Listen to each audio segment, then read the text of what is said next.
검찰의 부실 수사 문제가 뒤늦게 확인되었다라는 그런 소식인데, 교육부가 22년 4월에 보면 두 가지 사안에 대해서 검찰에 수사 의뢰를 했던 그 사안이 있어요. 첫 번째는 21년 11월 당시에 그 교육부가 특정감사를 돌려보니까 이 국민대가 이 이사회 심의와 의결을 거쳐야 되는 것을 거치지 않고 금융투자업에 등록도 안 되어 있는 무자격 업체에다가 수의계약을 해서 투자자문 계약을 체결하고 그 대가로 자문료와 성공 보수비로 6억 9천 한 100여만 원이 좀 넘을 겁니다.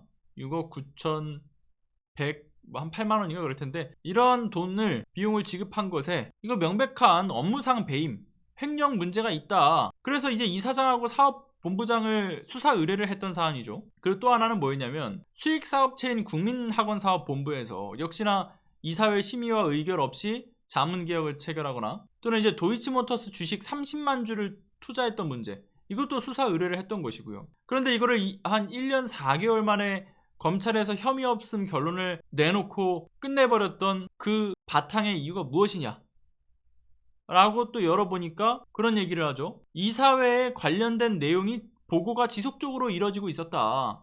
그러니까 이사들이 이미 이걸 인식하고 있었기 때문에 심의 의결에 준하는 조치가 있었다라고 본다라는 거예요. 말 같지도 않은 소리죠. 그러니까 무자격 업체와의 수의계약이라든가 그러니까 자문 수수료, 성공 보수비의 지급도, 그리고 이제 이걸 해당 업체로부터 수익을 배분받은 자료가 확인되지 않으니까 업무상 배임으로 연결짓기에도 충분치 않다. 그리고 경쟁 입찰 과정에서 해당 업체 이외에 참여한 업체가 없었던 점, 수의계약을 할 수밖에 없었다. 그리고 투자심의위 그 구성을 통해서 검토 후에 투자 의사를 결정했으니 또 이 부분에서도 문제가 없다. 그거를 지금 검찰이 이걸 덮었던 이유라는 거예요. 그런데 이러한 검찰의 수사종결 논리가 정말 말도 안 되는 문제가 뭐냐면, 첫 번째는 사립학교법 제16조에서는 이사회와 관련된 규정을 다루고 있죠.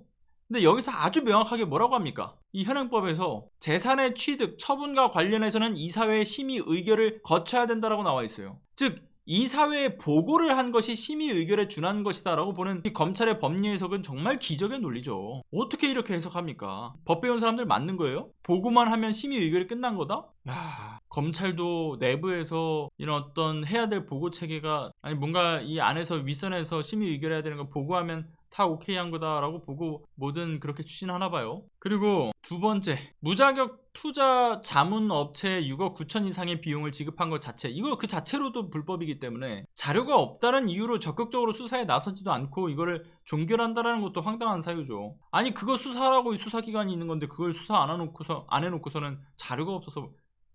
그러니까 교육부 감사 결과도 무시해, 현행법도 무시해, 심지어는 22년 11월에 행정심판에서 관련된 위법 상황에 대한 그 결과가 나온 바가 있었죠. 그러니까 국민대가 교육부 처분이 부당하다라고 낸 것에 대해서 기각했잖아요. 그러니까 이런 재판 결과도 무시해. 짜고 치는 수준의 의도성이 보이는 아주 명백한 봐주기로 정말 무리한 수사 종결했던 이 내용이 다시금 이렇게 밝혀지는 거죠. 그런데 당시 그렇게 세간에 이 많은 관심이 쏠렸던 내용을 언론들이 몰랐을까요? 검찰이 이걸 아주 어떻게든 그 외부에 알리지 않게 하기 위해서 꽁꽁 싸맨다?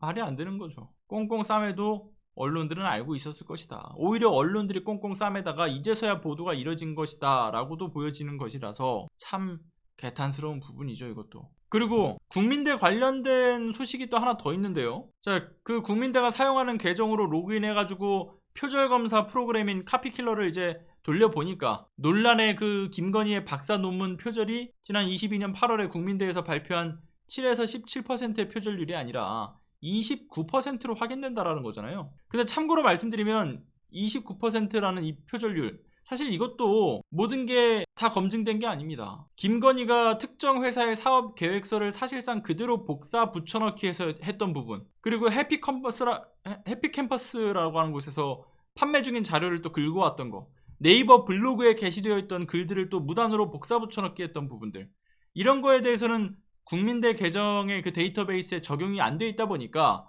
이 내용까지 적용을 하게 되면 표절률이 뭐 40-50%는 기본적으로 넘는 그런 수준이라는 점을 고려했을 때, 근데 이 카피킬러만 돌렸을 때도 29%를 넘는다라는 거예요. 모든 게 반영되지 않은 상황인데도 사실상 국민대 논문에 대해서는 여러 차례 이제 언론 보도를 통해서도 여러분들이 보셨겠지만 거의 이거는 그냥 전 내용이 다 그냥 복붙한 내용이지 않습니까? 최소값이 40~50%일 거라고 보는 거고 많게는 80~90% 이상을 넘어설 수 있다. 이 국민대 자체 조사 검증의 신뢰가 완벽하게 무너져 버린 것이고요. 예상했던 대로. 그러니까 이 학문의 진실과 윤리, 엄격성 이런 것이 정치 권력에 굴복해서 내려졌다. 그러니까 진리 탐구와 그러니까 진리 탐구의 어떤 전당인 대학이 사회적 양심, 교육자로서의 양심 이런 게 있어야 되는데 이걸 다 팔아버린 거예요. 이러니까 돈만 주면 졸업장이고 논문이고 다 통과시켜준다라는 그 오명에서 국민대가 자유로울 수 없는 것 아니겠습니까? 보니까 또 뭐 국민대 이사장은